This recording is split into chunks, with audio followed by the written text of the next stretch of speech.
Kita bahas materi selanjutnya adalah mengenai produktivitas kerja. Nah, istilah produktivitas kerja mungkin kan sudah tidak asing lagi ya buat Anda semuanya, bahwa kalau kita berhubungan dengan produktivitas kerja artinya kan ada output dan ada input. Jadi produktivitas kerja itu kan berasal dari kata produk dan ada aktivitas. Artinya ada output yang dihasilkan, ada produk yang dihasilkan dari serangkaian aktivitas-aktivitas. Aktivitas ini berkaitan dengan apa? Ada input yang di dalamnya. Siapa yang menjadi pelaksana? Pelaksananya biasanya adalah sumber daya manusia salah satunya. Nah, untuk lebih jelasnya, definisi dari produktivitas kerja kita bisa lihat ya, bahwa ini tadi produktivitas kerja menurut ILO adalah hubungan antara hasil nyata maupun fisik dengan masukan yang sebenarnya. Kemudian juga dikutip dari Sinugan bahwa produktivitas itu sebagai perbandingan antara totalitas pengeluaran pada waktu tertentu dibagi dengan totalitas masukan selama periode tertentu. Nah, kemudian produktivitas kerja juga berkaitan adalah suatu konsep yang bersifat universal, yang bertujuan untuk menyediakan lebih banyak barang dan jasa untuk lebih banyak manusia dengan menggunakan sumber-sumber real yang makin sedikit. Nah, kemudian bagaimana cara mengukur produktivitas kerja? Cara mengukur produktivitas kerja kita bisa lihat dari perbandingan-perbandingan antara pelaksanaan sekarang dengan pelaksanaan secara historis yang tidak menunjukkan apakah pelaksanaan sekarang ini memuaskan, namun hanya mengetengahkan apakah meningkat atau berkurangnya secara tingkatannya. Kemudian juga ada perbandingan pelaksanaan antara satu unit.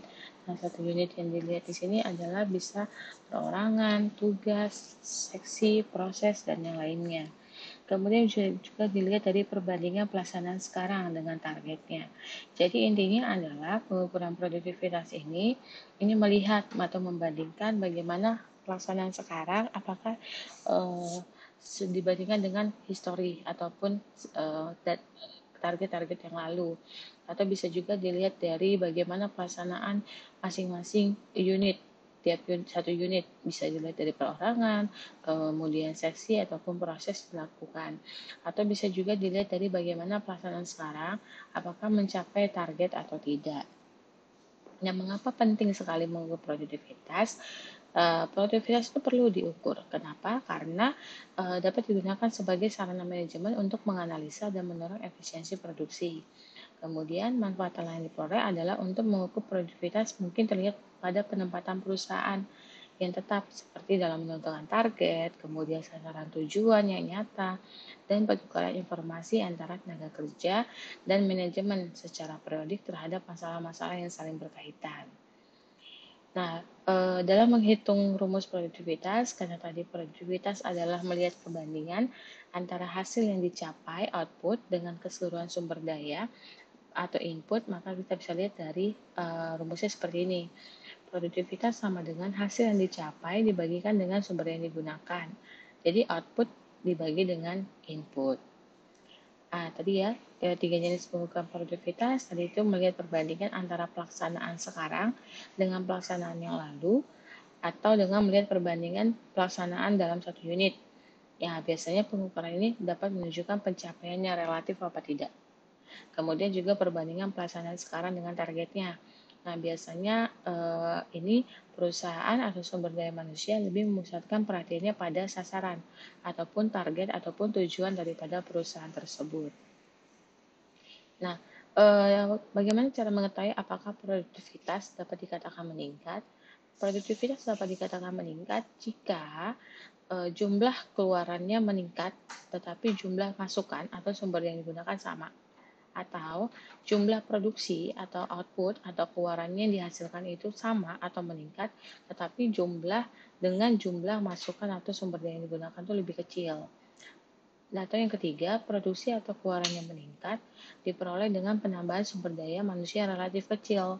Jadi, ketika misalnya kita mau tahu apakah produktivitas kerja seorang karyawan atau produktivitas kerjanya meningkat, yaitu tadi melihat perbandingan antara output dengan input.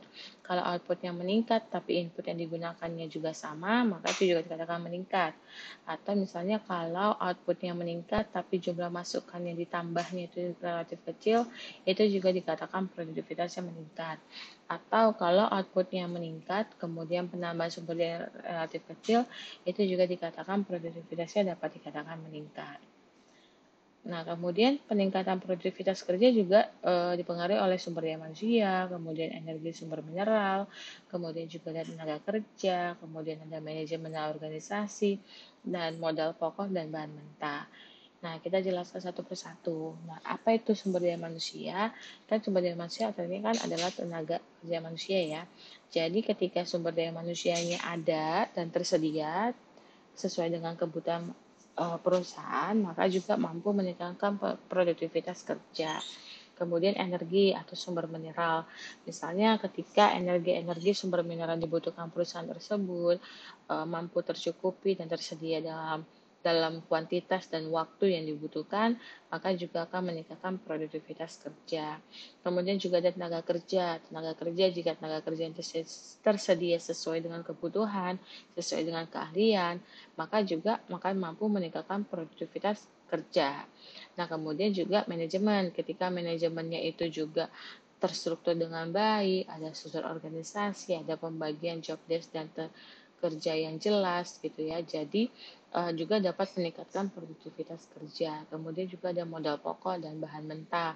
Nah, ketika modal pokok dan bahan mentahnya juga tersedia, modalnya juga ada, maka juga akan dapat mampu meningkatkan produktivitas kerja. Nah, selanjutnya apa saja sih faktor-faktor yang mempengaruhi produktivitas kerja? Faktor-faktor yang mempengaruhi produktivitas kerja ada satunya adalah motivasi.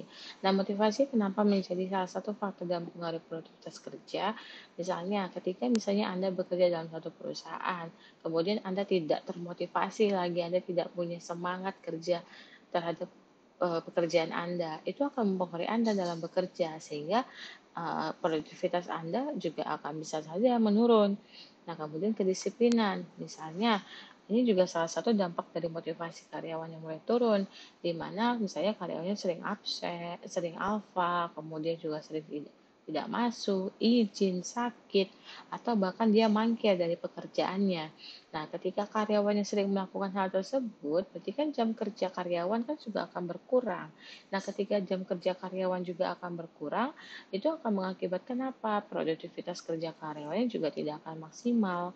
Kemudian juga ada etos kerja. Etos kerja tadi berkaitan dengan itu tadi, semangat kerja, loyalitas kerja. Jadi ketika semangat kerja daripada karyawan juga semakin turun, ini juga akan berdampak kepada mempengaruhi produktivitas kerja karyawan. Kemudian juga ada keterampilan, misalnya karyawannya terampil dalam bidang tertentu yang sehingga dia menguasai pekerjaannya, ini juga akan mempengaruhi meningkatnya produktivitas kerja ataupun sebaliknya. Nah, kemudian ada pendidikan. Jika misalnya pendidikan karyawan tersebut, sumber daya manusia tersebut, tenaga kerja tersebut sesuai dengan latar belakang pendidikan dan sesuai dengan pekerjaan yang ditekunin, maka juga hal ini akan mampu meningkatkan produktivitas kerja atau bahkan sebaliknya. Nah, apa saja upaya-upaya dalam meningkatkan produktivitas kerja? Yang pertama adalah perbaikan terus-menerus. Dalam upaya meningkatkan produktivitas kerja, salah satu implikasinya bahwa seluruh komponen organisasi harus melakukan perbaikan terus-menerus. Kemudian yang kedua, apa upayanya? Upaya yang kedua adalah peningkatan mutu hasil kerja. Nah, peningkatan mutu hasil kerja ini, maksudnya ini mutu tidak hanya berkaitan dengan produk yang dihasilkan atau dipasarkan, baik berupa barang ataupun jasa, tetapi menyangkut segala jenis kegiatan di mana organisasi terlibat. Kemudian juga ada pemberdayaan sumber daya manusia.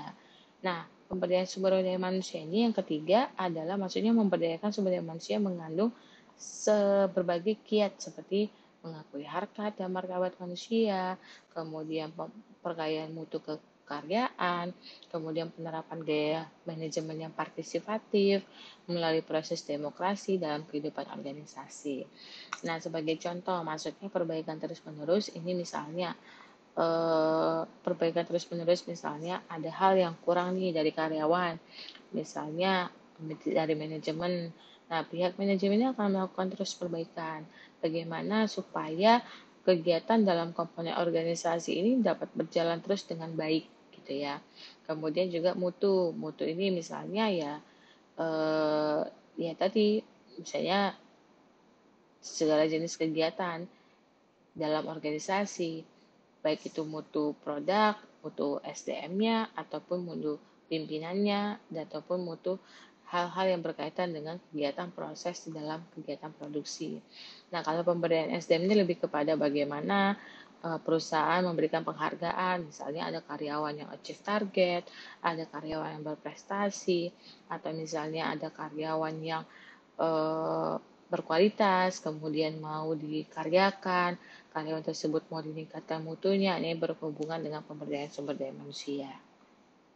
Nah, syarat bagi produktivitas perorangan yang tinggi, yang pertama adalah tingkat pendidikan dan keahlian, kemudian juga jenis teknologi dan hasil produksi, kemudian kondisi kerja, kesehatan, kemampuan fisik dan mental, kemudian sikap terhadap tugas, teman sejawat dan pengawas, serta keanekaragaman tugas, sistem insentif, sistem upah dan bonus, kepuasan kerja, keamanan kerja, kepastian pekerjaan, perspektif dan ambisi dalam dan promosi. Nah, kesalahan dari pengertian produktivitas bukanlah produksi. Ya, yang perlu diingat adalah produktivitas bukanlah produksi atau merupakan ukuran produksi. Jadi produksi itu adalah unjuk laku atau hasil-hasil yang dicapai dari komponen-komponen dari usaha-usaha produktivitas. Antara produksi dengan produktivitas haruslah dibedakan. Kalau produksi berdimensi satu dan berhubungan dengan pertanyaan how much. Nah, kalau produktivitas memiliki dua dimensi, yaitu hubungan dengan pertanyaan how well. Jadi, peningkatan produksi tidak otomatis meningkatkan produktivitas. Bahkan, produksi dapat meningkat, sedangkan produktivitas menurun. Produksi bertujuan untuk aktivitas produksi barang atau jasa, sedangkan produktivitas bertujuan dengan efisiensi penggunaan sumber input dalam produksi barang atau jasa. Nah, kemudian yang kedua, produktivitas bukan efisiensi. Jadi, pengertian efisiensi selalu berorientasi kepada input.